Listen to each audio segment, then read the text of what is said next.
सोहळा झाला नवरा गावा गेला, वेगी आयुती करा नोवरी बोलवा. नानिली धुनिली गजस्कंदी मिरविली, गोडवीत गेली चौघे जणी. सोहळा झाला नवरा गावा गेला, वेगी आयती करा नोवरी बोलवा. ज्याची नोवरी त्या हाती लाविली, सांगा म्हणे आता निश्चिंत झाली.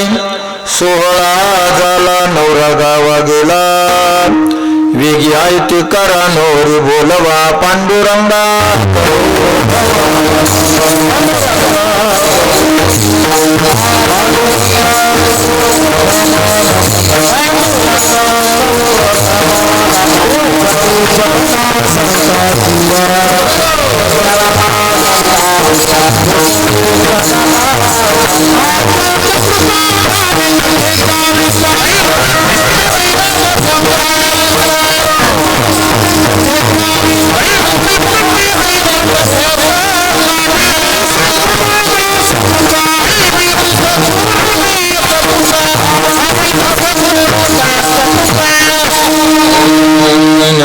भगवान विष्णु निवृत्तिर्भगवान हरः, सोपान भगवान ब्रह्मा, मुक्ताक्षा ब्रह्मचित्कला.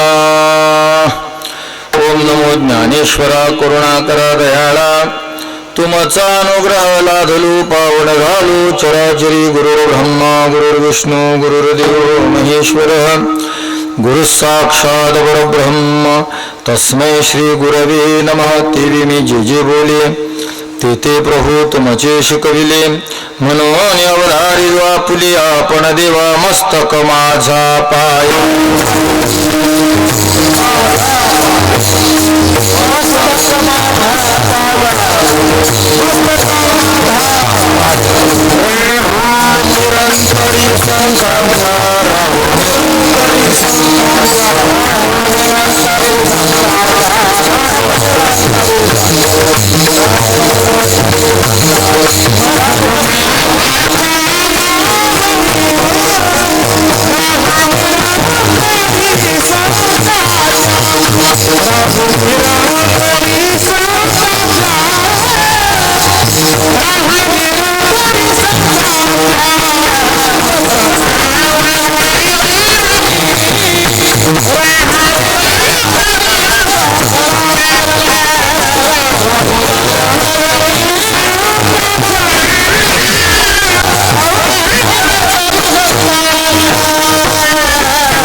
कुडी हे नोवरी, लिंबलो न करी ओहराशी. सोहळा झाला नवरा गावा गेला, वेगे आयती करा नोवरी बोलवा. पूजनीय श्री चांगदेव महाराज प्रस्तुत सेवेला घेतलेल्या या अभंगाच्या माध्यमातून एका आध्यात्मिक लव्ह मॅरेजचं घटस्फोटापर्यंत वर्णन करता.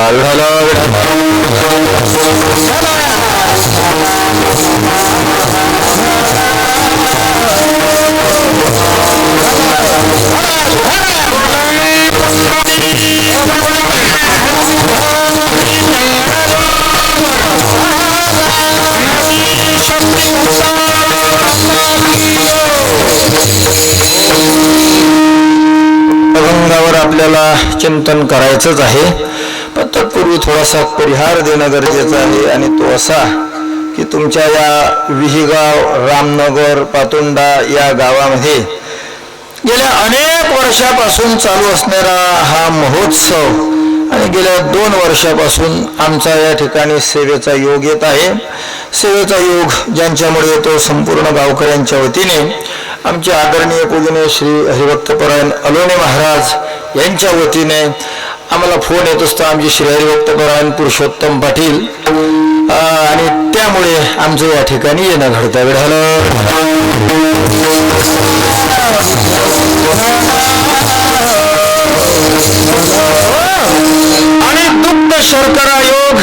आमचे परमार्थ स्नेही रामायणाचे गाढ आणि गूढ अभ्यासक श्री हरिभक्तपरायण चिंतामणी महाराज खोडके यांची रामकथा या ठिकाणी आहे. आणि ते आणि आम्ही चांगले मित्र आहेत, चतुर्मासातले जुने. त्यांची आणि आमची इथं भेट होते, हेही एक योग आहे. विढाला विढाला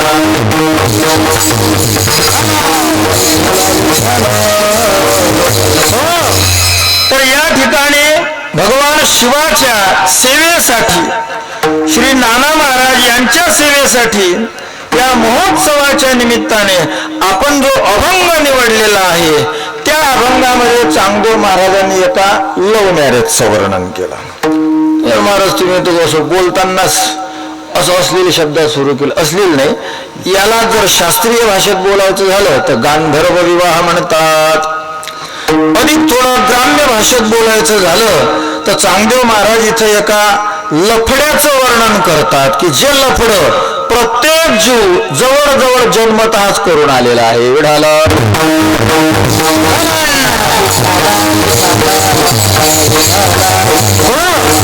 काही असतात असे की जे या मायेच्या पलीकडे जाऊनच जन्मालाच येतात. जन्मता पांडुरंगे श्री विठ्ठल लिहिले शतकोटी अभंग प्रमाण कवित्व रचिले. जय जयाजी नामदेवा जीवलोग सखया विठ्ठल.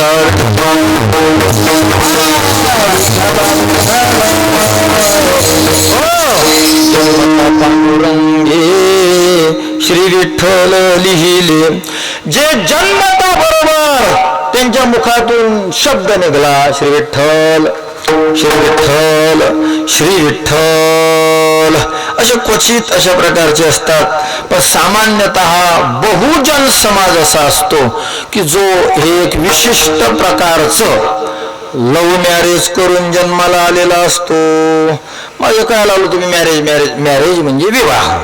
विवाह म्हणजे काय? विषय वासनाया हवनम. ते विवाह विषय वासनेचं हवन करणं व ज्यात केलं जातं त्याला विवाह असे म्हणतात. विठ्ठल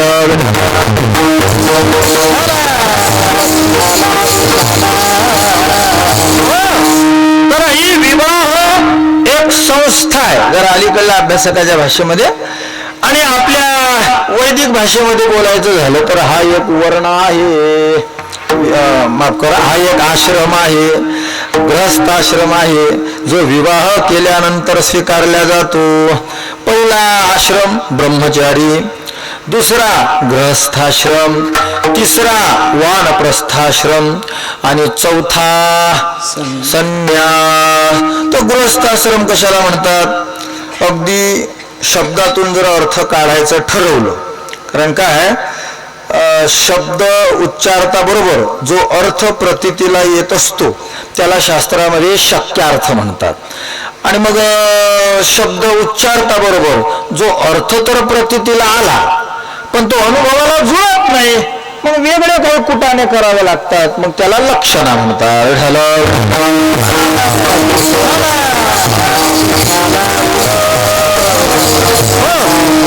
मी एक वाक्य वापरतो, गंगाया मिनाहा संती.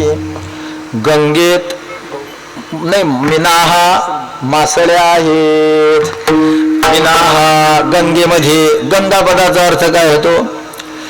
भागीरथ रथ खाता वच्छिन्ना गंगा इति उच्यते.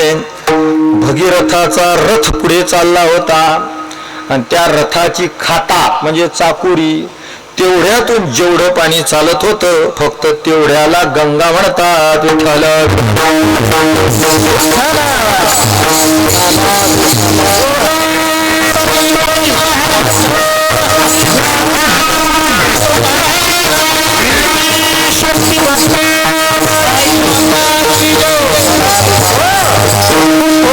गंगा पदाचा अर्थ झाला प्रवाह, पाणी. आपण शब्द काय उच्चारले की गंगायाम, सप्तमीचे एक वचन, गंगायाम मिनाहा संती. गंगेमध्ये आपल्या भाषेत बोलायचं झालं तर मासोया आहेत. पण गंगेत मासोया आहेत हे वाक्य जुळते का नाही जुळत? गंगेमध्ये मासोळ्या असतात की नसतात? असतात. त्यामुळे वेगळा अर्थ घेण्याचे कुटाने करण्याचं काम नाही. पण दुसरं वाक्य वापरलं, गंगायाम घोषाः संती किंवा घोषः अस्ति. गंगेमध्ये घोष शब्दाचा अर्थ होते गवळ्याचा वाडा. गंगेमध्ये गवळ्याचा वाडा आहे. मग आता गंगेत गवळ्याचा वाडा असू शकतो का? जशा मासोळ्या पाण्यात राहतात तसा गंगेमध्ये गवळ्याचा वाडा राहू शकतो का? मग गंगा पदाचा घर अस्थ म्हणजे काय? राहणं. जे घरी राहतात त्याला गृहस्थाश्रमी म्हणतात. मग आता संन्याशी काय बिळ करून राहतात का? कुठं घुसावाने राहतात? ते जसं आचार्याचे घर, संन्याशांचे आश्रम आपल्याला तोंडात बोट घालायला लावतात एवढे मोठे असतात.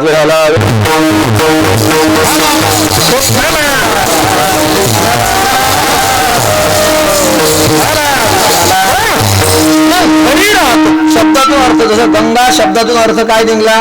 तुमचं नाव काय? योगेश महाराज. मग आता गंगा शब्दातून अर्थ काय निघला योगेश महाराज? प्रवाह.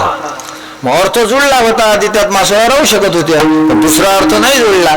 त्यामुळे आपल्याला अर्थ वेगळा घ्यावा लागला. गंगेचा प्रवाह अर्थ न घेता तीर अर्थ घ्यावा लागला, बरोबर ना? मग तसं इथं बघा, आता गृह शब्दाचा अर्थ होते घर. अस्थ म्हणजे राहणारा. जो घरी राहतो त्याला काय म्हणतात? गृहस्थ. मग घरी कोण कोण राहतो? सगळेच राहतात. ब्रह्मचारी कुठे राहतो? घरीच राहतो. हो, त्याला घर म्हणतात का? घर म्हणतात का म्हणजे आमचं घर बांधायला जी वाळू आणली जाते, जे लोहा आणल्या जाते, जो कलर आणला जातो, ज्या विटा आणल्या जातात, ब्रह्मचार्याच्या आश्रमाला असं मला वाटतं का आमच्या ब्रह्मचार्याच्या आश्रमाच्या विटा द्या म्हणून? ज्या आमच्या घराच्या विटा आहेत त्याच त्याच्या घराच्या आहेत. जो आमच्या घराला लोहा लागून राहिला तोच त्याच्या घराला लागून राहिला. आमच्यासाठी जे सिमेंट असते ते सिमेंट त्याच्यासाठी असते. मग त्याला गृहस्थ नाही म्हणत, तर त्याचंही गृह आणि तोही तिथं राहतो.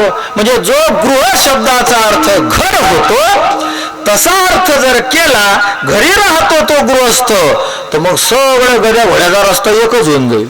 ब्रह्मचारी गृहस्थी, संसारिक सुद्धा गृहस्थी, वानप्रस्थी सुद्धा गृहस्थी, संन्यासी सुद्धा गृहस्थी. पण असं नाही ना जमत, असा अर्थ नाही जमणार. मग काही वेगळा अर्थ घ्यावा लागेल. तर मग गृह शब्दाचा अर्थ काय घ्यावा?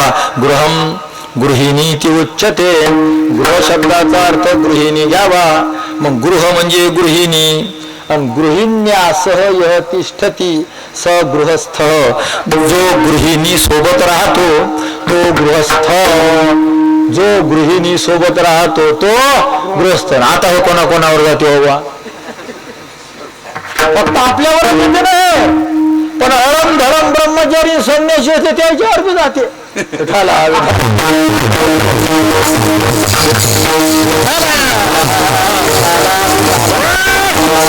आता मी आहे मंडळी वक्ते महाराजचा शिष्य, त्यामुळे ती छटा दिसायलाच पाहिजे थोडी. आमच्या आवा प्रकार ब्रह्मचार्याचे दोन प्रकार, एक नैष्ठिक ब्रह्मचारी, दुसरा उपकुर्वान ब्रह्मचारी. आवा म्हणजे तुला एवढंच माहिती आहे, मग पुढे बोलायचे, शृंगारिक बोलायचे. त्यांचं वचन वेदाप्रमाणे म्हणजे ब्रह्मचार्यात दोन प्रकार. म्हणजे कोणते?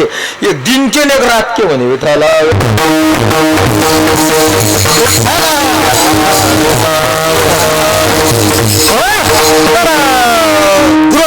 गृह शब्दाचा अर्थ आपण लाक्षणिक घेतला. गृह म्हणजे गृहिणी, जो गृहिणी सोबत राहतो तो गृहस्थ.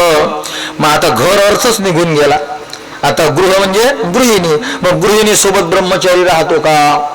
नाही. गृहिणी सोबत वानप्रस्थ राहतो का? नाही. गृहिणी सोबत संन्यासी राहतो का? नाही. सेविका असू शकतात पण मात्र त्याच्या त्या गृहिणी नसतात. पण गृहिणी मात्र फक्त कोणाची असते? संसारिकाची. त्यामुळे गृहस्थ हे फक्त इकडंच लागत विठाला.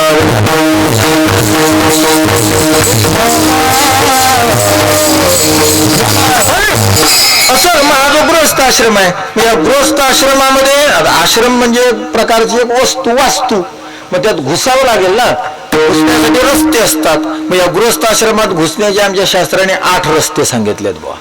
म्हणजे लग्नाचे 8 प्रकार, विवाहाचे किती प्रकार आहेत?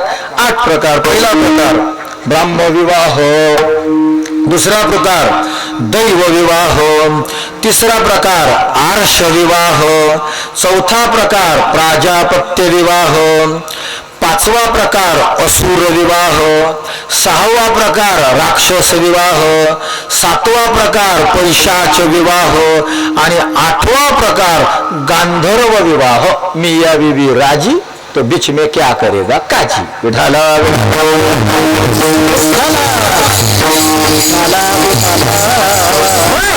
पहिला प्रकार आहे ब्राह्मविवाह. मुलाकडे मुलीवाल्यांनी जायचं आणि मागणी टाकायची, ब्राह्मविवाह. मुलीकडे मुलावाल्यांनी यायचं, दैवविवाह. दोन गायी मुलावाल्याला द्यायच्या आणि लग्न लावून घ्यायचं. दोनच गाई, तीन नाही, एक नाही चालत. याला म्हणतात आर्ष विवाह. आणि एखादा दैविक कार्यामध्ये एखादा पारमार्थिक व्यक्ती, याला यज्ञ चालू आहे, मग त्याला ऋत्विक असतो, त्याला होता असतो, त्याला अध्वर्यू असतो. हे झालं यज्ञातलं. आमच्या यज्ञामध्ये पखवाजा असते, गायक असते, कथाकार असते, टाळकरी असते, कीर्तनकार असते. विढाला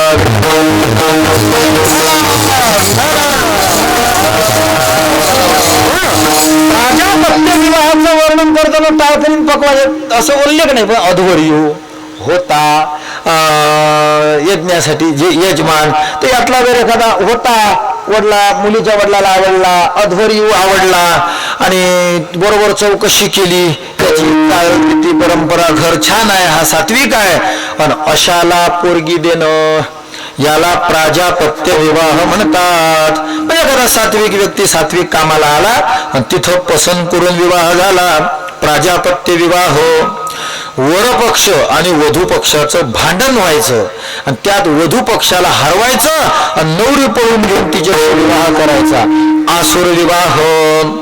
आणि राक्षस विवाह, सौदा करायचा, तुमच्या मुलीची किंमत काय आणि तेवढे पैसे द्यायचे, धन द्यायचं आणि ती विकत घेऊन तिच्याशी विवाह करायचा, राक्षस विवाह.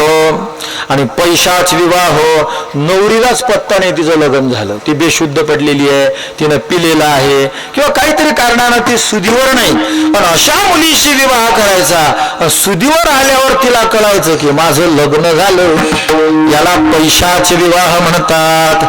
आणि स्वतःच्या मनानं वर आणि वधूने एकमेकाला पसंत करायचं आणि लग्न करायचं, याला म्हणतात गांधर्व विवाह, लव्ह मॅरेज, गावरान भाषेमध्ये लफडं. विढाला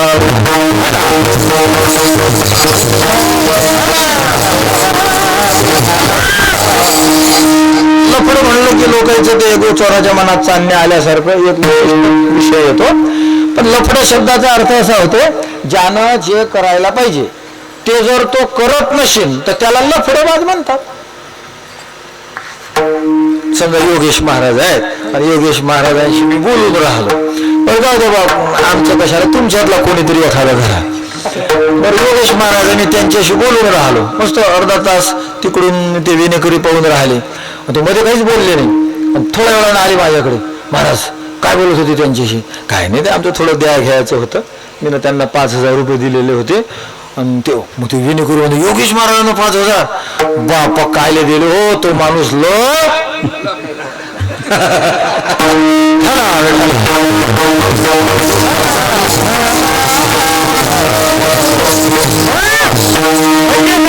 पैसे जर उसने घेतले तरी वापस द्यायला पाहिजे. त्या व्यक्ती द्यायला तयार नाही किंवा देण्याची त्याची वृत्ती नाही, मग त्याला काय म्हटलं जातं? लफडेबाज. म्हणजे ज्यानं जे करायला पाहिजे तो जर ते करत नसेल तर त्याला सरळ सरळ काय म्हटलं जातं? लफडेबाज म्हटलं जातं. अगदी समजा तुम्ही श्रोते आहात, तुम्ही मस्त मन लावून ऐकायचं काम करायला पाहिजे, यातला जर एखादा श्रोता झोपला तर त्याला काय म्हणायचं? लफडेबाज. मी लोकांची परिभाषा आहे अशी, तर त्या श्रोत्याला काय म्हणायचं? लफडेबाज. एखाद्या वर झोपताना दिसला मावल्या हो तुम्हाला, तुमच्या जवळ शेजारीन बाई, तिला माझं लफडेबाज उठ म्हणा. हा, जे ना जे करावं पाहिजे नाही करून राहिले. टाळकरी आहेत, टाळकऱ्यांनी जे करायला पाहिजे नियमानं त्यांनी मस्तपैकी मन लावून टाळ वाजवायला पाहिजे, पण ते असे टाळात हात घाली ते ना असं असं करीत. मी अभंग सांगणार तुम्हाला, असं असं करीत. मग असं असं करणारा टाळकरी तुम्हाला दिसला की समजा हा काय लफडेबाज. वय व्यवस्थित आहे, उभा राहू शकतो व्यवस्थित, वय नसेल तर काही अडचण नाही, पण तरी शेजाऱ्याच्या खाण्यावर हात टाकून राहिला वय व्यवस्थित असून, तो हात टाकणारा कोण आहे? लफडेबाज. टाळकऱ्याने धोतर नेसायला पाहिजे, नियमन आहे की नाही? जर कोणी पॅन्ट नेसून उभा राहत असेल तर सगळे पॅन्ट नेसणारे काय?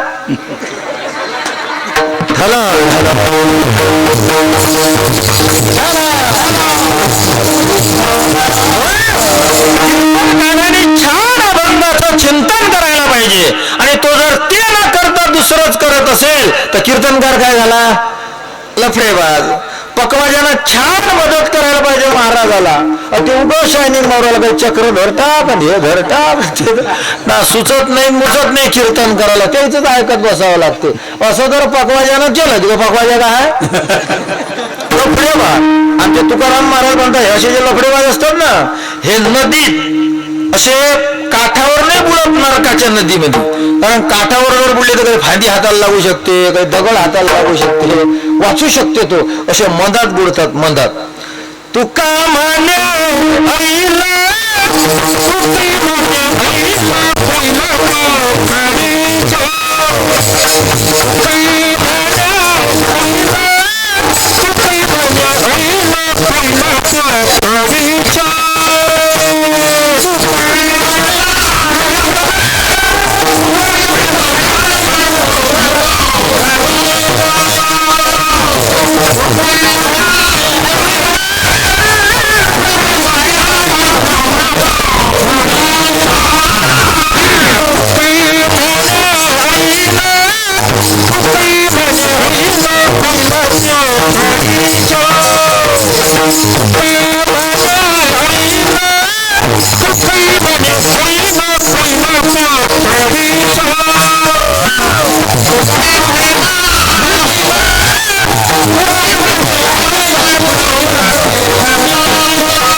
तुका म्हणे पहिलं ते थडीचे बुडतील साचे मध्यभागी कोण? कथे उभांग राखील जो कोणी ऐसा कोण गणी तया पापा. कथेमध्ये उभा राहतो आणि अंग राखतो, टाळ वाजवत नाही, गप्पा मारतो, कीर्तनकाराला छान मदत करत नाही, कीर्तनकारांना त्याच्याकडे पाहिलं ओहो बघतो, कीर्तनकाराला हुकलं का काही आपलं काही रिस्पॉन्स, काही चेहऱ्याचे हावभाव तुम्ही एक्स्ट्रा नका करू, पण जेवढं तो बनवून राहिला आणि बोलून राहिला तेवढं तो चेहऱ्यावर दाखवा.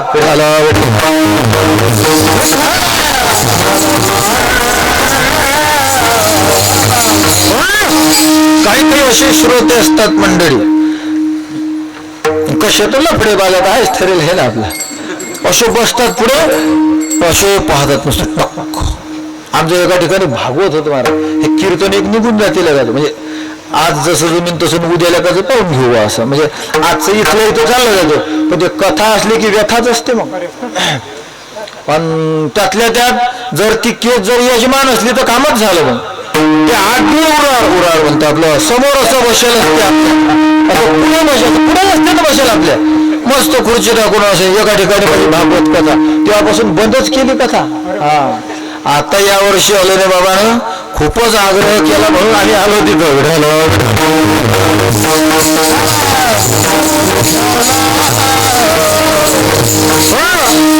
गावाचं नाव नाही सांगायचं, खोटं नाही बोलत, सत्य घटना आहे. अगदी या व्यासपीठावर हे खूप मानाचं व्यासपीठ असते.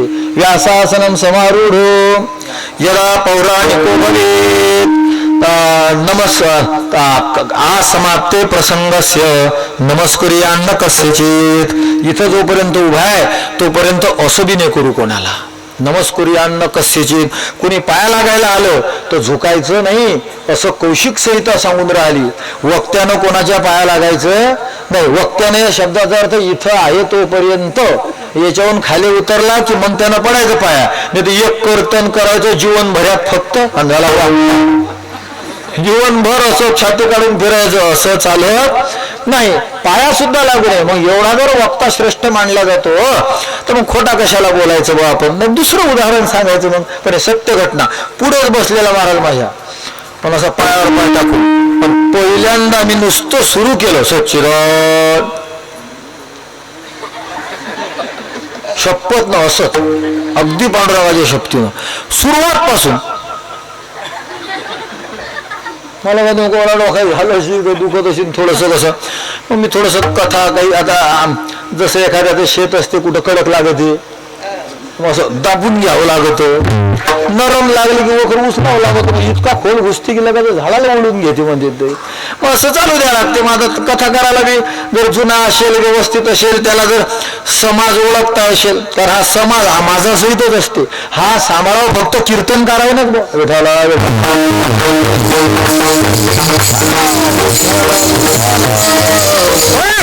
मग मी जसं असेल तसं त्या पद्धतीनं त्याला सोपं करण्याचा प्रयत्न करत जा. तू काहीच नाही ना असंच. अगदी शेवटच्या दिवशी काल्याचं कीर्तन माझं पंडित कृष्ण म्हणे अवघा जनी प्रकाश, पण त्याचा अंधारच निघून आलो बापा. म्हणलं मी तसं दुसऱ्याच दिवशी म्हणत होता की एक वेळ करी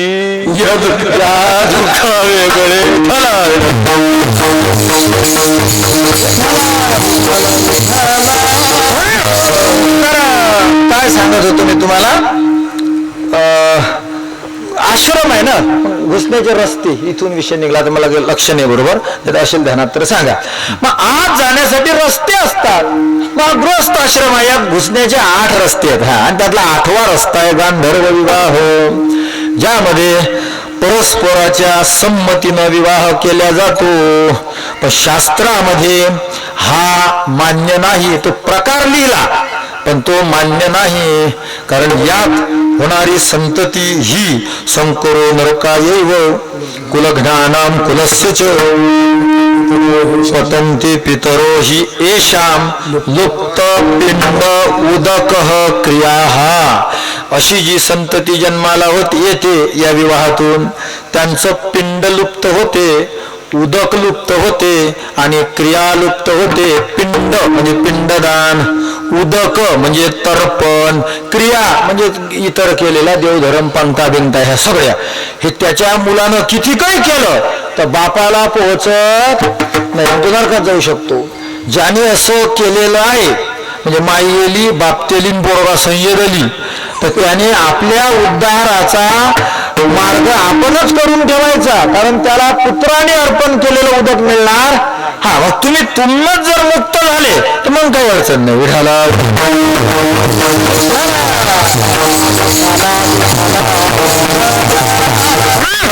तसे विवाह आहे, त्यात गांधर्व विवाह आहे. तर हा का निर्माण केला बुवा, तर मग व्यभिचाराधिक पाप जगात मुक्त कंठानं होऊ नये. मग गांधर्व विवाहानं कमीत कमी तो एकनिष्ठ, एका स्त्रीशी तरी निष्ठ राहतो. मान्य नाही पण ठीक आहे बुवा, तो एका ठिकाणी तरी राहतो, म्हणून शास्त्रांनी त्याची निर्मिती केली. कारण व्यभिचारातून जे पाप निर्माण होतं, ही व्यक्ती शास्त्र म्हणते पहिल्या नंबराच्या नरकात जाते. म्हणजे व्यभिचारी पहिल्या नरकात जातो. असे नरकाचे क्रम आहेत ना, ते वामन पुराणात सांगितलेत बा. मग दुसऱ्या नरकात कोण जातो, फलहीनम तथातनम छेदनम वृक्षजातीनाम द्वितीयम नरकम स्मृतम. दुसऱ्या नरकात कोण जातो, छेदनम वृक्षजातीनाम, विनाकारण जो झाड कापतो तो 2 नंबरच्या नरकात जातो. अजून कोण? फलहीनम तथाटनम, रिकाम फिरणारा हा 2 नंबरच्या नरकात जातो.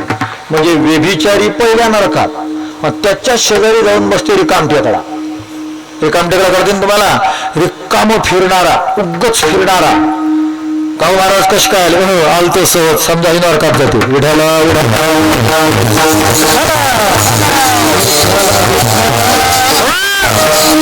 त्या नरकात माणसं कमी बायात जास्त असतील बघ. कारण हे रिकामं फिरायचं काम माणसं कमी करतात, एवढं नाही करत. पायात झालं काम धंदा की गंगी संगीच्या दारात. संगी म्हणजे कागो गंगू कशी काय आलती? आलती सहज ते बस. म्हणजे हिचं सगळं झालं. हिचं स्वयंपाक राहिला, नवऱ्याचे कपडे धुवायचे राहिले, पण काही घेणदेण नाही. मैत्रिणीसाठी पहिल्यांदा चहा ठेवणार, तिला चहा प्यायला देणार. मग बस खावं, लय दिसायची आली नाही ते धावणं, काल सकाळी चालती. म्हणजे काल सकाळी ते आज सकाळ त्यांना लय दिवस वाटते तो. अशा ह्या रिकाम्या फिरणाऱ्या, जेवढ्या रिकाम्या जाऊन बसत असतील दुसऱ्याच्या घरी, दुसऱ्या मैत्रिणीच्या घरी, ते रितसर 2 नंबरच्या नरकात जाणार आहेत. वळकुटी पिशवी गिशवी भरून तयार ठेवा. कोणती मैत्रीण जर आली आपल्या घरी आणि तिनं जर म्हणलं की बाई सहज आली, तिला म्हणा माय जाऊ. ती सहज आली काम नसताना, मग हिला तिच्याशी काम नाही पण बोलावं लागणार आहे. आता ही रिकामीच होते ना. त्यामुळे असं कधी करायचं नाही. रिकामाने महाराज एवढा अनमोल देह मिळाला आणि रिकामे धंदे सुचतातच कसे. अखंड जप करत राहावा.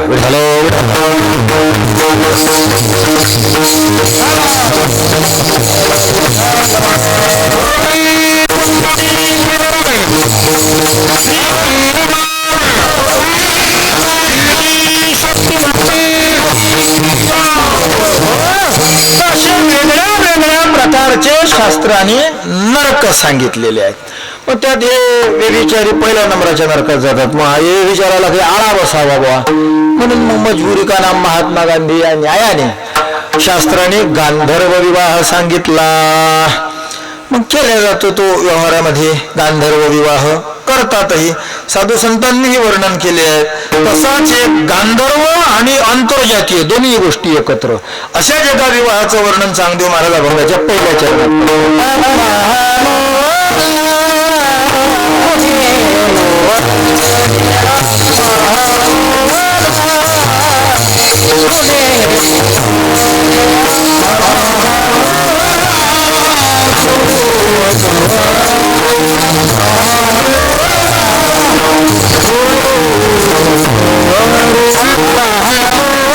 तेवढ्या वेळामध्ये अभंगाला मी पूर्ण अभंगाचा अर्थ सांगेल तुम्हाला, असं मधात सोडून देणार नाही, शेवटच्या चरणापर्यंत. का?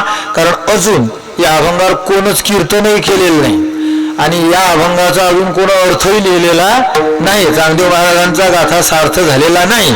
त्यामुळे मी याच्यावर कीर्तन करणारही पहिला आणि याचा अर्थ करणारही पहिलाच. विठ्ठल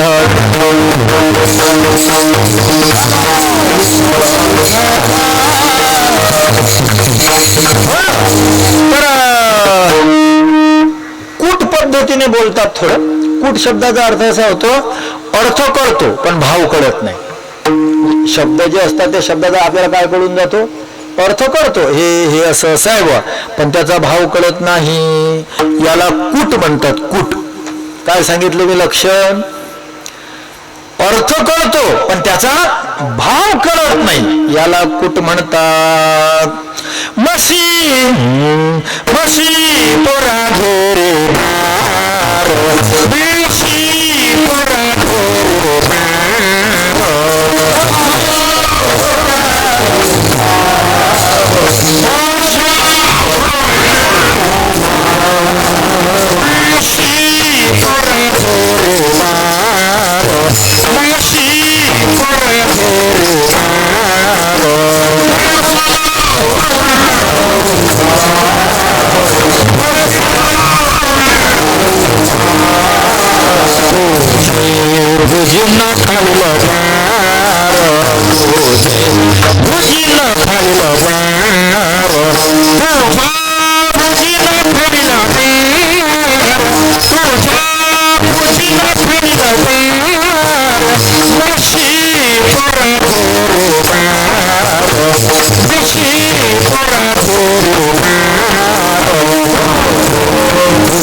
भुजी न खालील द्वार. अर्थ कळते याचा. म्हशी कोशात पहा, म्हशी माझ्याशी, पोरा हे मुला संबोधन आहे ते.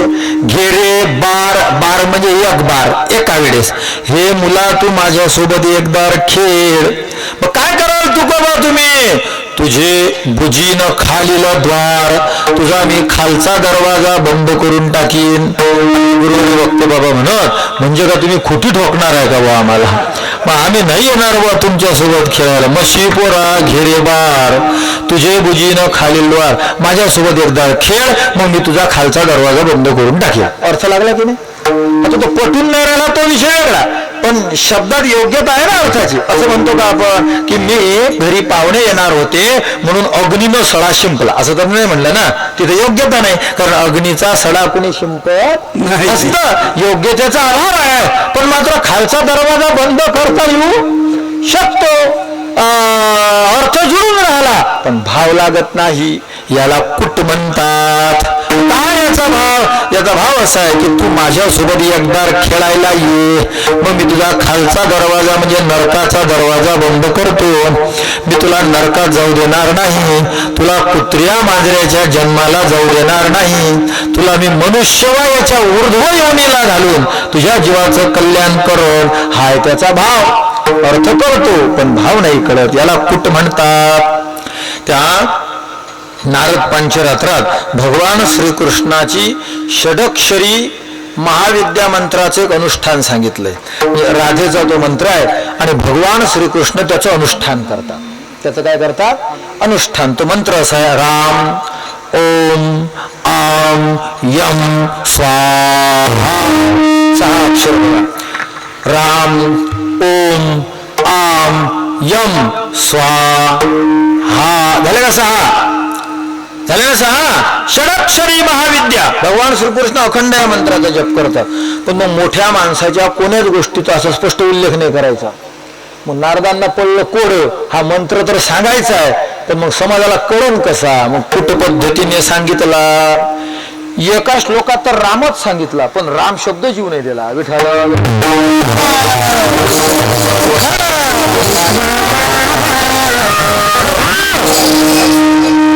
वर्गात परोवर्णो द्वितीयो दीर्घवान मुने हे. याचा अर्थ होते राम. याचा अर्थ काय होते? राम. तो भाव आहे त्याचा. अर्थ सांगतो. अर्थ होते शब्दाचा भूत वर्गान यो वर्णो द्वितीयो दीर्घवान मुने हे. भूत नावाचा वर्ग, त्या वर्गातलं दुसरं वर्ण आणि त्याला दीर्घवान केलं, याला राम म्हणतात. असं काय करून राहिलं? भूत वर्ग. भूत किती आहेत? भूत किती आहेत? भूत किती आहेत? पंचभूताचा गोंधळ पंच.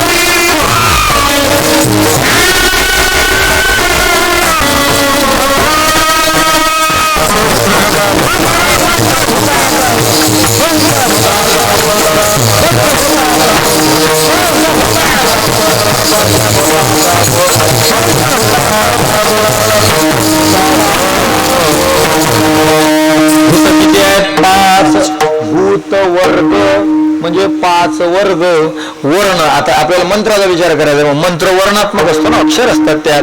मग भूत वर्ग म्हणजे 5 वर्ग. 5 वर्ग असतात व्याकरणात. क च ट त प. क वर्गामध्ये 5 वर्ण. क ख ग घ ङ. च वर्गात 5 च छ ज झ य. ट वर्गात 5 ट ठ ड ढ ण.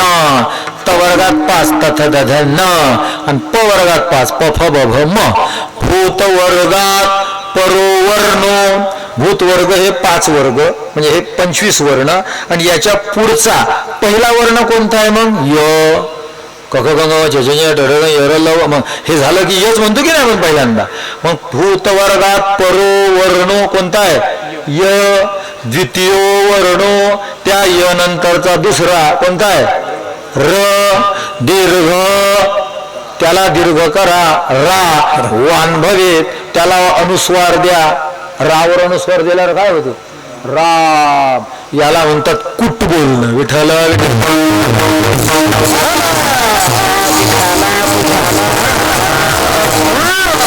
राम ओम आम यम स्वाहा हा मंत्र आहे. आता याला राम, मग पुन्हा ओम, पुन्हा आम, पुन्हा यम आणि पुन्हा स्वाहा. या सगळ्याचं असं एकही ठिकाणी राम नाही, ओम नाही, आम नाही, यम नाही, स्वाहा नाही येऊ दिलं.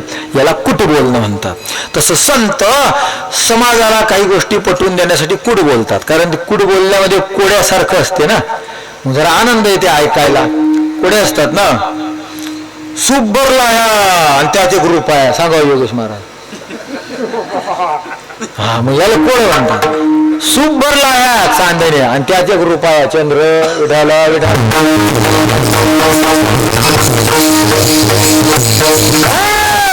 12 जण जेवायला 3 जण वाढायला. घड्याळ बरोबर ना. 3 जण असतात जेवायला, 12 जण वाढायला किती जण असतात?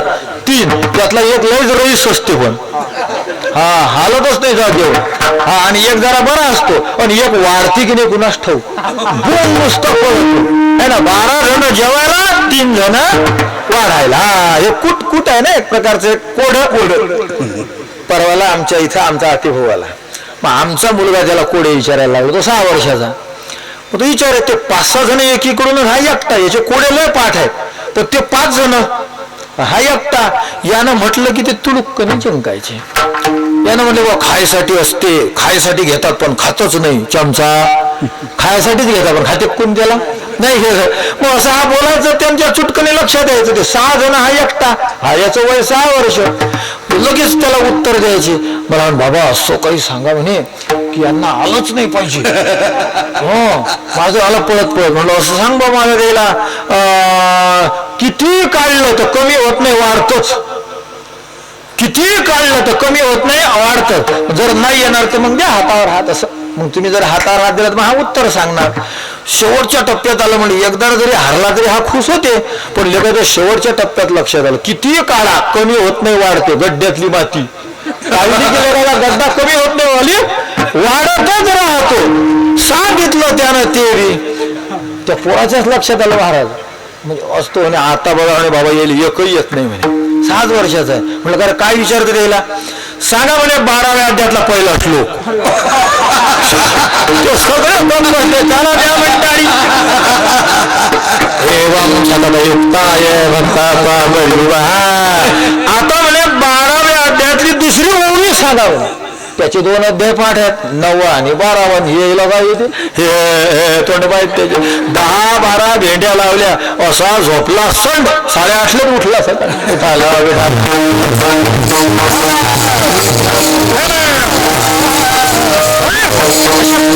ऐकायला चांगलं वाटतात ना. मग संतोष कोड्यातून बोलतात. मग ऐकायला जरा बरं वाटत. मग आज आमचे चांगदेव महाराज असेच कोड्यातून बोलेले आहेत. विवाह झाला म्हणतात. हा बरं. कोणाकोणाचा म्हणजे आत्म्याचा आणि कुडीचा. कुडी म्हणजे देह, पण हा अदर कास्ट आहे म्हणजे आंतरजातीय विवाह. का बरं? कारण आत्म्याची जात वेगळी आहे आणि देहाची जात वेगळी आहे. जात आम्हाला नाही कळालं. व्यवहारामध्ये जशा जाती असतात साडी माडी कोडी तेली कुंदी, तशा परमार्थामध्ये 3 जाती आहेत. एक पारमार्थिक सत्ता, दुसरी व्यावहारिक सत्ता आणि तिसरी प्रातिभाषिक सत्ता. तर त्यात व्यावहारिक सत्ता आणि प्रातिभाषिक सत्ता ही पोट जात आहे. पोट जात पोट जात एकच जात आहे. 96-92 कुठाला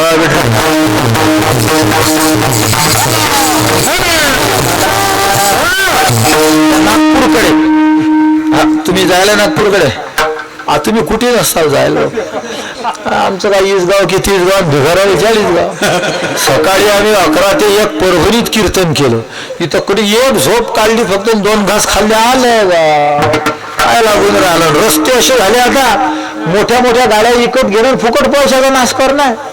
बारक्या गाडीतही तोच आराम आहे. दणका बसतच नाही. मग जर 2 लाखाच्या गाडीत दणका बसत नाही तर लगाची 25ची काऊन आग जिरवायला घ्यायची खळतच नाही. विठाला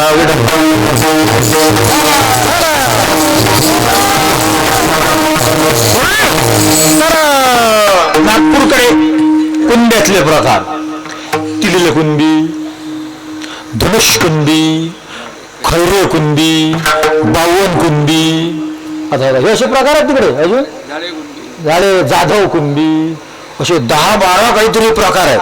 मग आता किती प्रकार असले तरी हे कोण आहेत? सगळे कुंडीच आहे, म्हणजे पोट जाती आहेत. तसं व्यावहारिक सत्ता आणि प्रातिभाषिक सत्ता ह्या पोट जाती आहे. म्हणजे तुम्ही नुसतं व्यावहारिक सत्ता म्हणलं तरी चालते आणि प्रातिभाषिक म्हणलं तरी चालते. हा देह प्रातिभाषिक सत्तेतला आहे आणि आत्मा पारमार्थिक सत्तेतला आहे. आत्म्याची जात पारमार्थिक, देहाची जात प्रातिभाषिक. झाला की नाही आंतरजातीय विवाह, यांनी विवाह केला. मग केला मग होऊ द्या ना, नाही ना, मोडायला पाहिजे तो, त्याचा घटस्फोट द्यायला पाहिजे. हे असं काही बी जर केलं तर मग लिप्त पिंडोदक क्रिया होईल ना, परमार्थाचा नाश होऊन जाईल. मग मोडायला पाहिजे, मग टाका मोडू द्या. असं कुठे इतका सहज असते का मोडणं? हो, जन्मचे जन्म जातात तरी मोडत नाही. दोन्ही आलो मी गा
होते हेची कारण. इथं कशासाठी जन्माला जावं लागते? या आत्म्याचा आणि देहाचा घटस्फोट करायला. एवढं करण्यासाठी अनेक जन्म घ्यावे लागतात. उगं बटन दाबलं लाईट लागला असा परमार्थ होत नाही. वर काही अडचण नाही. आमचे तुकोबाराय म्हणतात ना, तुम्ही वर परमार्थ करायला गेले तुम्हाला साधुबा म्हणतील लोक. त्याला काय लागून राहिलं? तुम्ही लोक पॅन्ट शर्ट विकत आणता, आम्ही धोतर शर्ट विकत आणतो. काय फरक आहे? उलट तुमच्या पॅन्ट शर्टापेक्षा 4 पैशानं आमचं शर्ट महाग असते. तुम्ही नेकलेस विकत आणता, आम्ही तुळशीच्या माळी आणतो. तुम्ही कॅप घालता, आम्ही टोपी किंवा फेटा घालतो. म्हणजे वर साधू व्हायला काही जास्त बजेट नाहीये. 2-3 हजाराचं बजेट आहे. तुमच्यातला किती आपला खाटी असू द्या, त्याला फक्त आम्ही न सजवू द्या. गळ्यामध्ये तुळशीची एक माळ घालू द्या किंवा नका घालू द्या. उगतीचा काय अपमान करता. काहीतरी उगं एरंडाची बिया द्या घालू, वरून शर्ट दे बरोबर, कपाळाला गंधन, टोपी, धोतर, आणि त्याला म्हणा फक्त असं चाल. जर नाही लोक पाया लागले तुझ्या तर मग म्हणा. आहे का बजेट काही जास्त? फक्त ड्रेस चेंज करावा लागतो. पण ओरिजिनल जर व्हायचं असलं, ओरिजिनल तुका म्हणे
तुका म्हणे बळी देता ते निधान पूर्वीसाठी राज्य कोण देतो साया सत्या वाचनी ते नाही भविष्यावरी काही घालू नये. जर तुम्हाला देह आणि आत्म्याचं तादात्म्य मोडायचं असेल तर मग असं दे रे हरित पलंगावरी नाही जीव जाऊ नाही तो जिलेबी खाऊ. महाराज तुकोबारायंदा भाऊ भीक मागून पोट भरी राज्य नाही मिळणार. एवढा तेवढा नसतं सकाळी एक माळ एक तांब्या पाणी आणि काय ते एक लोटा पाणी काय हा एक लोटा जल सारे समस्या का हल कुठाने चालूच आणि एका तांब्यात हल विठाला विठाला.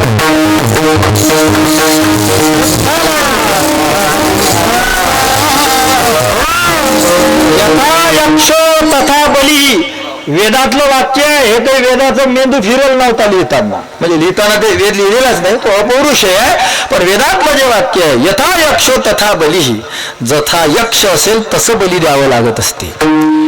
एक लोटा पाणी यानं करोडो लोक लुटलेलं लाटलेलं एका लोट्यात पाण्यात कसं काय होणार आहे मेळ बसणार आहे.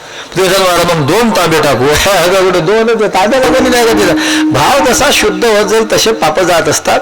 त्या भावाच्या शुद्धीला हे कारण असतात. तर भविष्यावरी काही घालू नये कष्ट करावे लागतील. तुकोबारा म्हणतात भीक मागाल अन्न मिळेल राज्य नाही मिळणार. असं एक माणूस चालला कडे अशी भिकारी बसेल होते. अमावस्येचा सोमवती अमावस्या पुऱ्या द्वापार युगामध्ये यज्ञारही आली नव्हती सोमवारी आणि तिला शाप दिला धृतराष्ट्रानं. त्यामुळे आता या कलियुगात ते नेहमी नेहमी येते बरेच वेळा येते. त्यामुळे सोमवारी अमावस्या आली की खूप पुण्य मिळते. त्या दिवशी परमार्थाचं हे ध्यानात ठेवायचं. सोमवारी अमावस्या आली की सगळं कामं सोडून द्यायचे आणि फक्त जप करत बसायचं.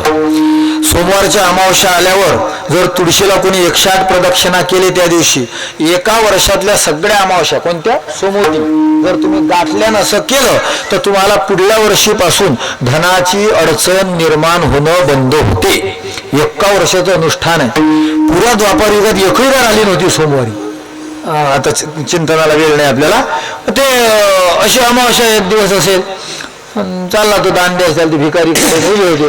तर एक भिकार लागला रडायला याला गेला त्याजवळ दानीच माणूस पारू काय पाहिजे तुला म्हणजे मला चड्ड्या पाहिजे. याचं चड्डीचं दुकान 12 देऊन टाकल्या भिकेत चड्डी भेटणं काही मोठं कठीण नाही. त्याला पुढच्या ओरले याला चड्ड्या भेटल्या. तो याचाच मावळ भाऊ होता. तर आपण बनवू मागू मग 6 बनेल याला देऊन 6 चड्ड्या आपण घेऊ. ते लागला रडायला बनेल पाहिजे. आता तो बनेलच होता पुरा त्याला बनेल देऊन टाकले. आता काय भिकेत बनेल भेटणं मोठी कठीण गोष्ट आहे काय.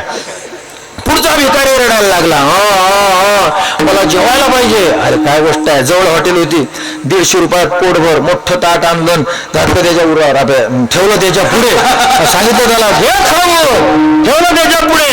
त्यानं जेवण करत होता आणि तो जाय ना तू म्हणे जाईन कसा ताट न्यायचंय तू जेवण कर. तो वहिनी मला ताटही पाहिजे. घे बाबा 150चं जेवण आणि 200चं ताट 350 रुपये मी भरून देईल.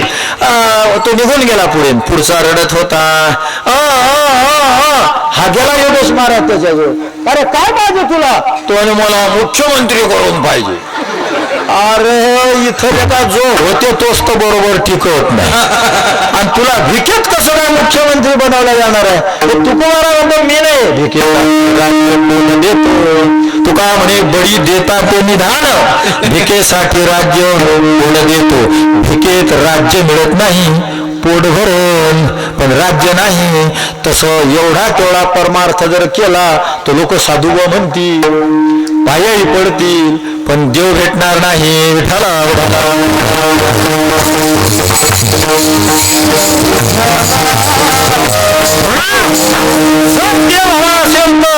जीव जावं नाही तर जिलेबी खावं. घरातल्या घरात कुठे मिळणार आहे काय जुने लोक 18 वनस्पती फुले फळे ओळखी 22 पोखरोनी नदी गंगा वाहते चाकरी कुल स्त्रिया राज्य राणी व संपत्ती हे सुख सांडोनिया कासया वन सोयी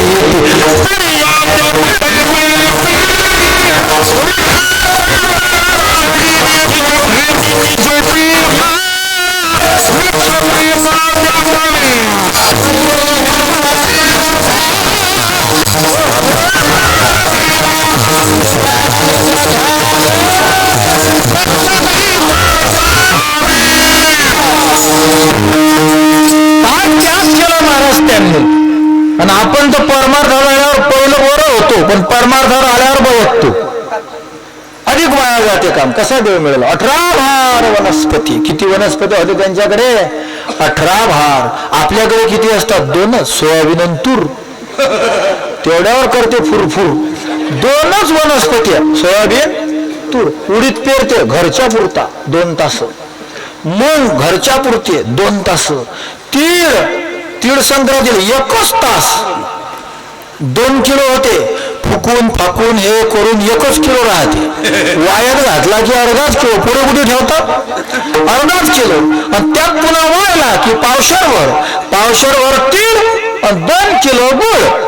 आणि घरचा तीळ खायचा आनंद असतो, त्या तीळच नाही गुळच आहे अख्खा. म्हणजे वर्षभर शेती करणारा तीळ किती पिरते?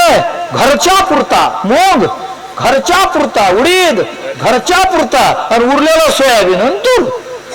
तिथं 18 भार वनस्पती. कोणती वनस्पती नव्हती त्यांच्याकडे? किती होत्या? भरपूर. बरं, किती होत्या? फुले फळे ओळती करते तुम्हाला. गरज भागल्यावर जे उरतं त्याला ओळणं म्हणतात. पोट भरलं तरी उरलं याला काय म्हणतात? ओळणं. फुले फळे ओळती, इतके फुलं की देव झाकला सगळं पूजा करताना, तरी उरले. पुन्हा गंगीला द्यायला रिकामेच आहेत. आता ते प्रदीपजी मिश्र आल्यापासून संगीची फुलं चोरते. संगी गंगीच्या दारचे चोरते. आता सांगा, फुलं चोरेल पूजा म्हणजे महादेवाला हे एवढंच समजतात की नाही? म्हणजे यायची पूजा जर महादेव स्वीकारत असतील, बाप्पा 3000 TDS आमच्याकडे 3500 लोक गेलत. माणूस सोडा हेल्यानं पेलं तर त्याची किडनी फेल होईल. हेल्यानं तर मग माणूस तो अख्खाच फेल होऊन होतो. असं पाणी. त्यावेळेस नदी गंगा वाहती ज्या घरी कुलस्त्रिया. माणूस घरात आला की पदराला हात जाते, तिला कुलस्त्री म्हणतात. ज्या घरी कुलस्त्रिया. बाहेरून आवाज आला, गणाभाऊ आहे का घरी? बाहेर अजून हात जावं, गपचूप राहावं, पोराला पुढे पाठवावं, त्याला कुलस्त्री म्हणतात. आता तो बाहेरून आवाज आला, गणा काय म्हणतो भाऊजी? काय नाही म्हणत माहिती. पदरून गिदर नुसती भादर. ज्या घरी कुलस्त्रिया, त्या घरी कोण राहत होत्या? कुलस्त्रिया. पण एखादा गरीब माणूस आहे आणि त्याच्या घरात कुलस्त्री आहे, काय करतात तिचं? नाही, राज्य, राणी व संपत्ती. कुलस्त्री आहे, राज्य आहे, राजे असायचे आणि कुलस्त्रिया असायच्या. पण हे सगळं ते सुख सांडून या तुका म्हणे बळी देता ते निधान भिकेसाठी राज्य कोण देतो? इतके कष्ट करा लागतात बा. जीव जाऊ नाही तर जिलोबी खाओ. देहम वा पातेयम कार्यम वा साधेयम. देह पडेल नाही तर मी माझं कार्य साधेल, या हेतून परमार्थ करावा लागतो. तेव्हा याचा घटस्फोट होतो. आत्मा हा नवरात पुढी हे. मग असा जो कोणी प्रयत्न करणारा असेल, लगेच चांगदेव महाराज म्हणतात, लिंबलो न तरी ओहराशी. ओहर तुम्हाला वाटलं तुम्ही वेगळा अर्थ घेऊ शकता, कारण याचा अर्थ आजपर्यंत कोणच केलेला नाही. मला जसं सुचलं गुरुकृपेने तसं बोलतो. ओहर शब्दाचा अर्थ होतो व्यापारी कोशानुसार. आपण सगळे साधक व्यापारीच आहे. आपण साधनेचा व्यापार करतो ना. अखंड परमात्म्याचं चिंतन करायला पाहिजे. करत नसाल तर करत जा. अखंड चिंतन करतो आपण, व्यापारी आहे. पण महाराज हे करणारा वर्ग खूप कमी असतो आणि संसाराच्या नादी लागलेले जास्त असतात. मग जे लोक परमार्थाला लागले, चांगदेव महाराज म्हणतात, लिंबलो न करी, त्यांची मी नजर उतरवतो. आता बघा, एवढ्या मोठ्या पंचक्रोशीत हा सप्ताह आहे आणि महाराज अलोने महाराजांसारखे शूरवीर वारकरी खूप क्वचित असतात. असे सत्य करतात. हो राम राम. आमच्या गुरुवारी भक्त बाबाच्या भाषेत बोलायचं झालं तर कावळा केला कारभारी, गु आणला दरबारी. असे महाराज लोक की लोक तमाशाची आठवण नाही येऊ देत. तमाशाची आठवण. गुरुवारी राऊत बाबा म्हणत असतात, विनोद, हसणं, थट्टा, मस्करी, मनोरंजन करणं हा कीर्तनाचा विषय नाही, तो तमाशाचा आहे. त्यामुळे मला मनोरंजन करायचं तर तमाशाकडे जा. कीर्तन हा मनोरंजनाचा विषयच नाही. इथं सिरियसच झाले पाहिजे. विठाला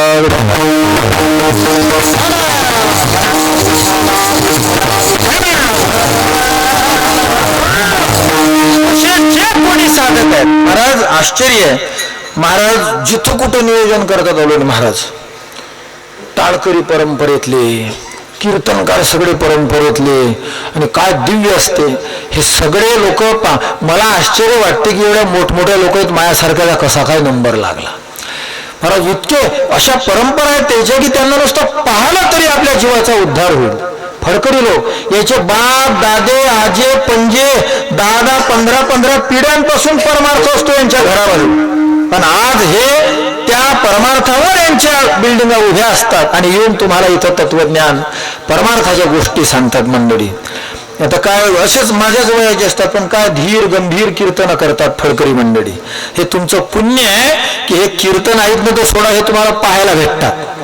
पण इथं तरीही, कारण वाघिणीचं दूध म्हणतात सोन्याच्या भांड्यात राहते, टंबरेला राहत नाही. टंबरेला कळते ना तुम्हाला? हा, आपल्याला कळते, तुम्ही कळलाच आहे. हा, टंबरेल तुम्ही सगळे सोन्याचे भांडे, तुम्ही सगळे कशाचं भांडा?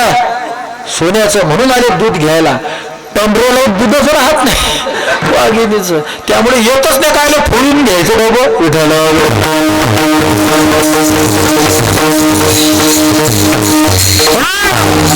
नवशा गवशा महाराज असला की मग ते डब्बे येतात, कुठं डम भरतात मस्त. एका महाराजाला 50,000 60,000 दक्षिणा अख्ख्या गावाचा गोळा करून एकालाच खाऊ प्रसाद. हो ना, माझं पुरं वाक्य करावं लागेल ना. अख्ख्या गावाचा गोळा करतात, एकट्यालाच खाऊ. लोक काही काय महाराज आता पुढल्या वर्षी मोठा सप्ताह करायचा. मी तर प्रार्थना करत असतो कुठेही गेलो की पांडुरंगा यायचा सप्ताह मोठा नको होऊ देऊ बापा. कारण जदलोक छोटा आहे तदलोक कीर्तन चांगले आहेत. मोठा म्हणजे अख्ख्या बिघडवर बंदुका बोलावणं म्हणजे मोठा सप्ताह करणं. जे चांगलं चालू असते चालत्या गाड्याची खी काढणं म्हणजे मोठा सप्ताह. जे चांगलं चालू असतं ते बिघडून टाकायचं, याला काय म्हणतात? मोठा सप्ताह. मोठा सप्ताह म्हणजे अख्खे एका अभंगावर 2-4 जन्म कीर्तन करणारे महाराज लोक. एक जन्म नाही म्हणत नाही, ते मागच्या जन्मात बी त्याच अभंगावर कीर्तन करीत होते. आई पुरा जन्म त्याच्यावरच घालणार आहेत ते. आणि जर कर्मधर्म संयोगाने पुढच्या जन्मात ते महाराज झाले तर त्याच अभंगावर कीर्तन करणार आहेत. फक्त काय गाडी जाडी, आता टेन्शनच नसते पठ्ठेला ते जाडा होईल नाही तर काय. तर आता मी रात्री 2:30 वाजेपर्यंत लिहत होतो. 2:30ला झोपलो, 2:30 पावणे 3ला, 4:30 पावणे 5ला उठलो, लगेच प्रवासाला लागलो. सकाळी तिथं कीर्तन केलं परभणीला. ती झोपच मेल्यासारखी झाली. 15 मिनिटं झोप लागायला गेला, म्हणते आता माझी झोप नको मिळू दे जा. तो स्थिर चालवते गाडी, कारण त्याला माहिती आहे 15 मिनिटाच्या वेळ डोळा लागत नाही. विठाला विठाला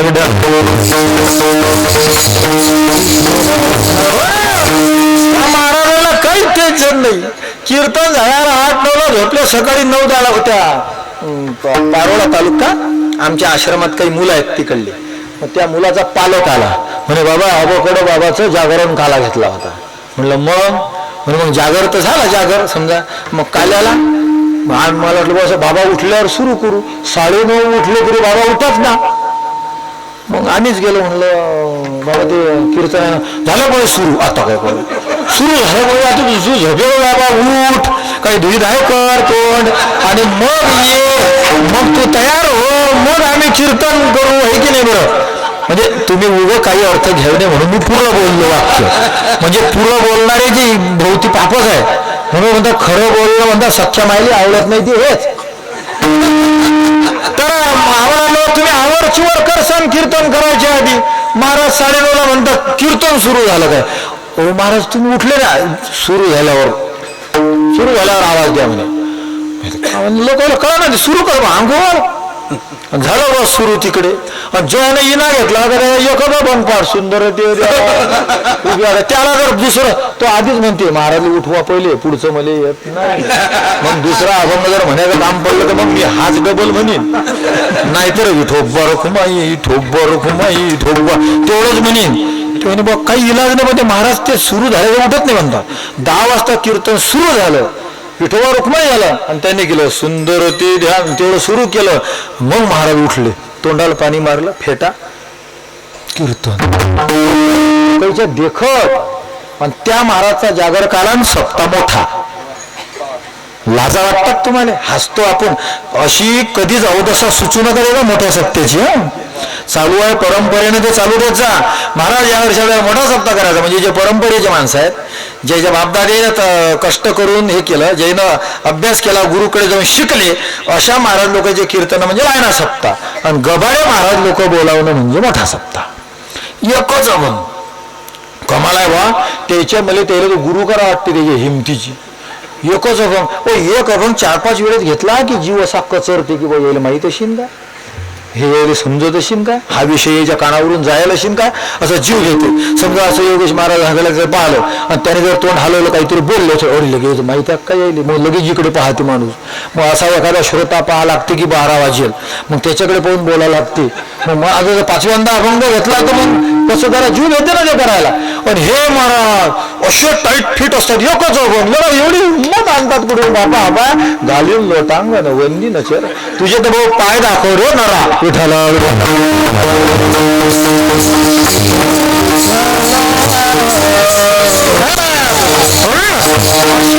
साधक आहेत. चांगदेव महाराज म्हणतात लिंबलोन करी ओहराशी, त्यांना मी लिंबलोन करेल. मग असे जे साधक आहेत हिमतीनं परमार्थ करणारे आणि निघणारे, जे हिमतीनं करतात नक्की त्यांच्या जीवनामध्ये परमार्थाचा सोहळा होते. अभंगाचं दुसरं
चालला गेला.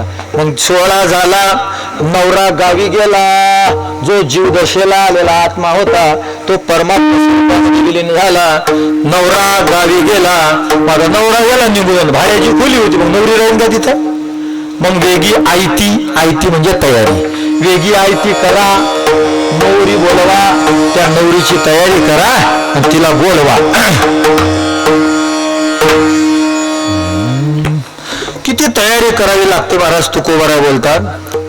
बडे झाकुनी करी ती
कुणबियाची वाणी लवला आहे, कुणबियाची वाणी लवला आहे.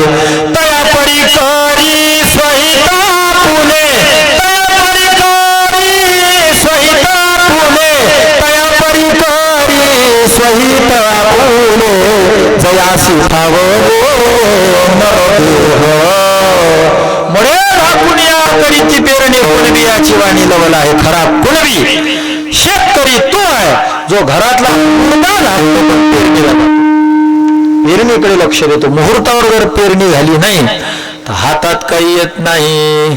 आमच्या आबा म्हणायचे खनमन खुटांजवळ बा उठा घरी यायचं, हातात काही पडणार नाही. किती झाला भराभरून दोन्ही पाय बराबर, कारण मुहूर्तात साधलं नाही ना तुम्ही. पण खरा कुणबी तो आहे जो मुहूर्तावर मड झाकून पेरतो. तसं अंतःकरणात काम, क्रोध, लोभ, दंभ, मद, मत्सर, अहंकाराचे मडे झाका आणि मुखातून राम राम राम नामाची पेरणी करा, तर तुम्ही इथपर्यंत जाल. वेगळी आयती करा, करा तयारी.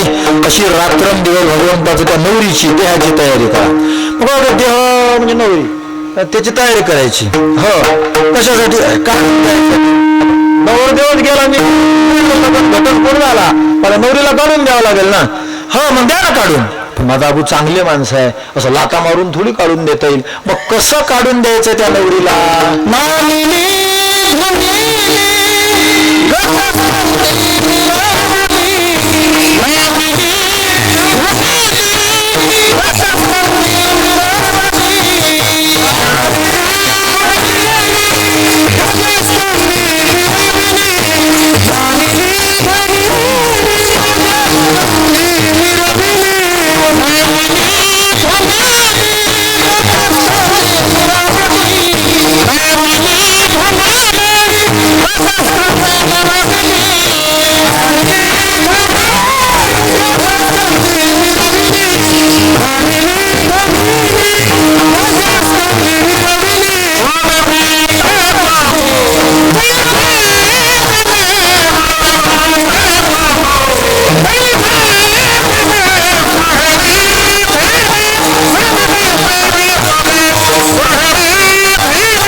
नवरीला भांडली, धुनिली, मिरवली. बघा काय अर्थ होऊ शकतो.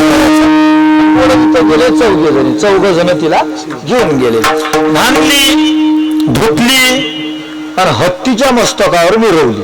आता हे काय आहे किंवा ते मी असा लावला जरासा अर्थ. बघा, न्हाणिली, तिला न्हाणलं, तिला धुतलं आणि तिला हत्तीच्या मस्तकावर मिरवलं. म्हणजे 3 टप्पे आहेत बुवा.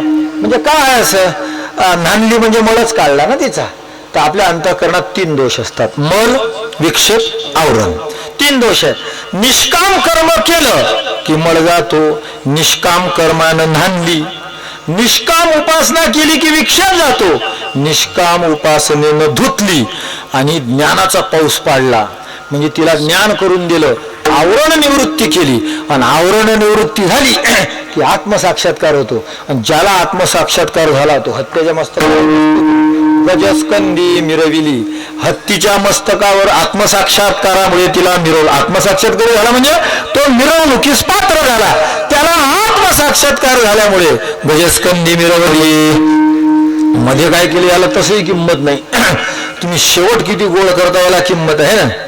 शेवटी जगवला देजी घर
मोठ्या घागऱ्यावर हे अशा लायण्या सप्त्यातच म्हणता येते. हा मोठ्या सप्त्यातल्या टाळकरीला काही येत नाही, ते असे पाहतात पागलावानी. हे असे लायण्या सप्त्यात असतात असे टाळकरी. आलं लक्षात? हा हे लायण्या त्या मोठ्या सप्त्यात जा तुम्ही, खाल्लं ते धोतर नेसायला काम नाही त्याला. लोक शर्ट असते खाली, धोतर नेसलं तर नेसलं, नाही तर असंच लफडेबाज नेसल असतात. शर्ट इथपर्यंत, म्हणजे ते कपाळाचं गंध जर नाही पाहिलं, शर्ट जर एवढं पाहिलं तर त्याला आदाब अब्दुल्लाच म्हणा वाटते. ते काही दुसरी खूनच नाही ना काही. इथपर्यंत ते बांडे सगळे पण असे टाळकरी. आणि बस पहिली चाल फक्त घुटून घुटून घुटून घुटून महाराज असा बोर करून टाकायचा की बोलायची त्याच्यात इच्छा तुका म्हणे माझं तुका असं वाटते बापा हे कुठून कीर्तनकार झालो, असे त्रास देतात हो खूपच. आणि आपल्याकडे पाहतात, आणि आपण जर असं केला तर मग पुन्हा त्रास आपल्याकडे पाहिलं. आपल्याकडे काय कुठे डोक्याला आपण कीर्तनकाराचा जीव तर इतका सासूरवाशी आहे हो, विचार खूपच सासूर दिसते तुम्हाला. हे ते जुने लोक ते बूट घालायचे ते लग्नामध्ये ना कर कर वाजत जाय म्हणतात, तो म्हणतात आपल्याला माहित नाही. तुमच्या लग्नात झालं बाबा तो बूट घालायला तसा कर कर वाजायचा म्हणतात होता ना. मग तो वाचताना लोकायला दिसे, पण तो असा रुतायचा. मग आता काढून ठेवा होतो, इतका मोठा बूट काढून कसा काय ठेवणार. मग तो कर्कनी वाजे तरी असा चालेल, असा असा कणारू कणारू. आता काही इलाज ते काय करीत असे बोट. तसा हे कीर्तनकार दिसते तुम्हाला. हे नुसती सून उभी असल्याने वस्तू मधामध्ये थोडासा वेळ झाला की टाळकरी भैरवीची स्वर्गमध्ये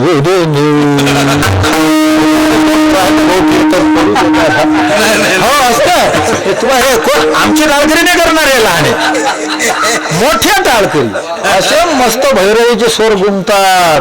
आणि बोलाव काही तर बायकोले नवऱ्याला बायको जड. महाराजाला तर असंही मानत नाहीत काहीच, बोलायची तर सोयच नाही महाराज. इथले टाळकरी देवासारखं कीर्तन करायला मानतात जे परंपरेचे असतात. ते तर काहीच पुसत नाही कीर्तनकाराला. मायाजोड एक कीर्तनकार उभा, मी पांडुरंगाच्या शक्तीने खोटं नाही बोलणार. आणि त्याला एका टाळकऱ्याचा फोन आला आणि त्यानं तो स्पीकरवर टाकला.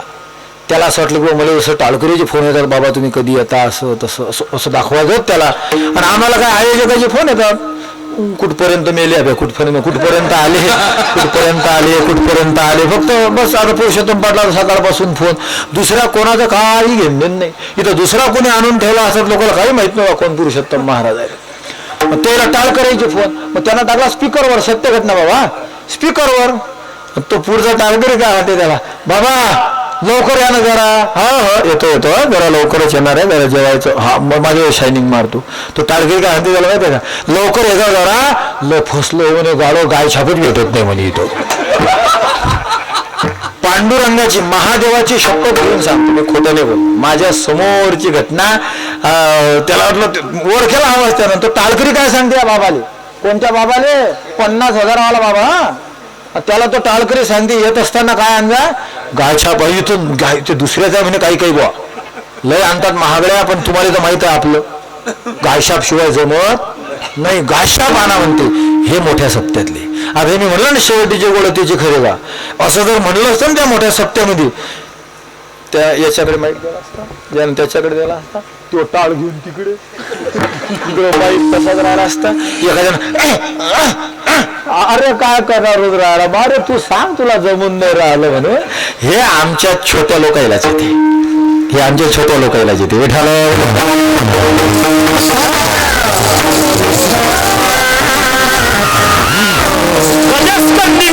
शेवटीचे गोड तिचा शेवट झाला, आत्मसाक्षात्कार झाला.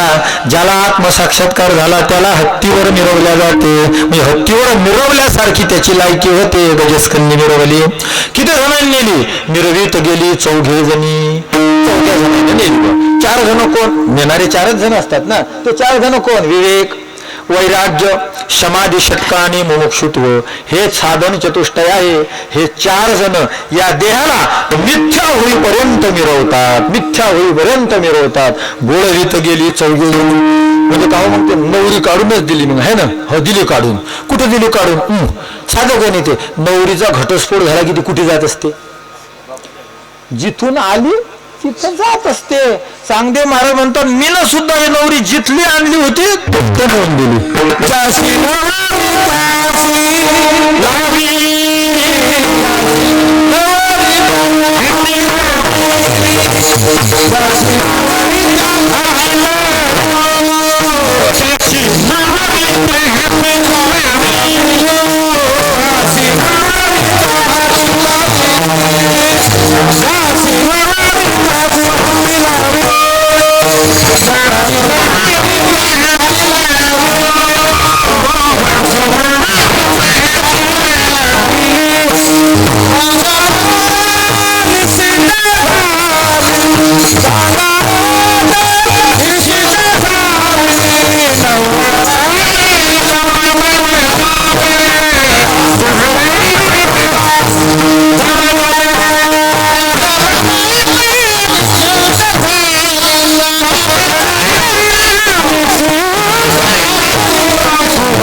चांगदेव महाराज म्हणतात त्याची नवरी आणली होती त्याला देऊन टाकले, त्या हाती लावली.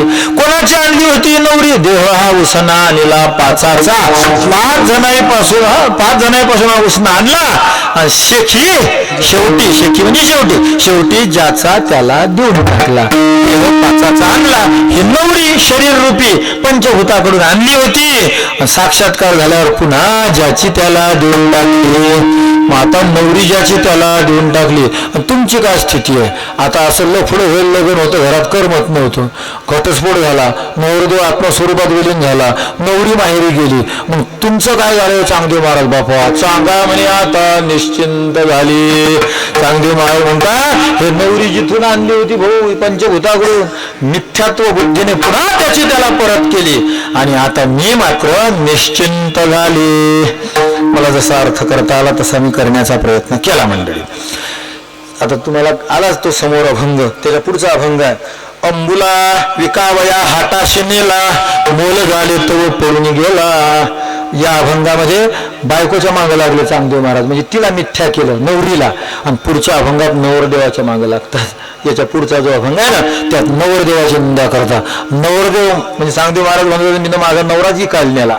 हा अहंकार फसवते ना जीवाला, त्याला इकूनच टाकावं लागतं सद्गुरूच्या दरबारामध्ये नेऊन. त्याच्याशिवाय हा अहंकार सुख ते देत नाही. पुढचा अभंग याला कूट अभंग म्हणतात. असं कूट पद्धतीने बोलून छान अध्यात्माचं ज्ञान विनोदाच्या भाषेमध्ये संत जगाच्या समोर मांडत असतात. गोड अभंग असतात, गोड चिंतन असतात. थोडस झटावं, अभ्यास करावा अर्थ करण्याचा.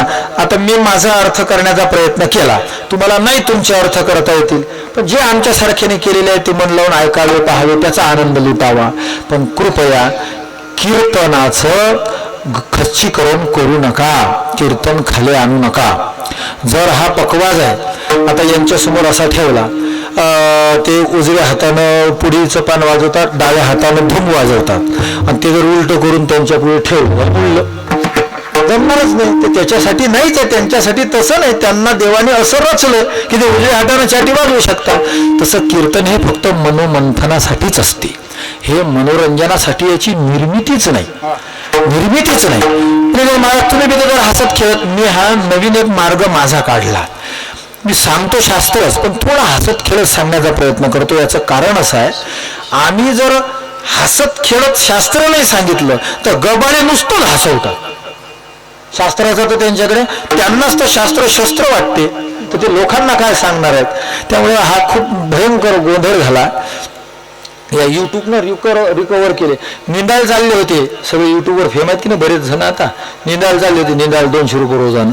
त्यात इथलं कीर्तन तिथल्याने पाहिला, त्यावेळेला काय माहिती हे वेळे महाराज येताला बाबा गेला, त्याला खुरपं फेकून द्या. आता 10, 15, 20, 25 रुपये रोज, 200 रुपये रोज. काही क्वालिफिकेशन नाही, काही नाही. होलचिकोरे असतात. परंपरेनं शिकलेला होलचिकोऱ्या होऊ शकत नाही ना. तो गुरुचरणी बसेल असते, गुरुकडे शिकेल असते.